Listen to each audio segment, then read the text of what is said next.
darating ang panahon na mawawala tayo sa mundong ito. At kapag dumating ang panahon na yun, hindi mahalaga sa kung gaano karami ng pera ang naipon mo sa bangko. Hindi rin mahalaga sa kung gaano ka successful sa trabaho or sa business mo. At lalong hindi mahalaga sa kung gaano kaganda ng mukha at ng katawan mo. Dahil ang mahalaga pagdating ng panahon na yun ay ang sagot sa tanong na naging masaya ka ba? Nagawa mo ba ang kagustuhan ng puso mo kahit pag-gaano ka malito sa mata ng mundo?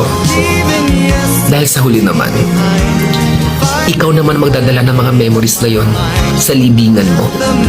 Hindi naman ang mga tao sa paligid mo. So make sure na bago pa dumating ang panahon na aalis na tayo sa mundo